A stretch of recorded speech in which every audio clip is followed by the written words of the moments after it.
Ma'am, tanong ko lang po kung pwede malamsam ang 10 years sa pag-ibig. Kasi po yung biyenan ko natigil ang trabaho nila at meron siyang loan. Since 2020, wala na po yung 10 years na lamsam sa pag-ibig.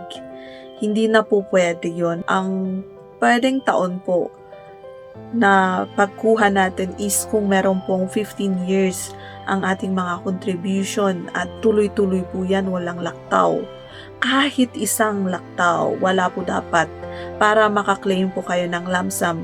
Pero kung meron pong laktaw, aantayin nyo po yung 20 years na maturity ng inyong mga contribution sa regular pag-ibig. Kung hindi naman, kapag 16 na po kayo, pwede nyo namang makuha kahit wala pang 15 years, kahit wala pang 20 years. Siyempre, kasali na po dyan ang inyong mga dividends. Kaya kahit natigil po ang trabaho ng inyong biyanan, hindi po talaga pwedeng makakuha kung wala pa siyang 15 years, 20 years, or 60 years old. Lalo na at meron pa siyang loan.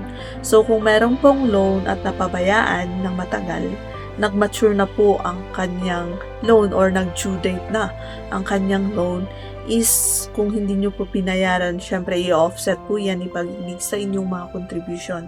So kung magkano po yung natira, yun na lang po ang pwede ninyong ilamsam pagdating po ng inyong 60 years old or 20 years na maturity ang inyong mga regular pag-ibig contributions. Clear po ba?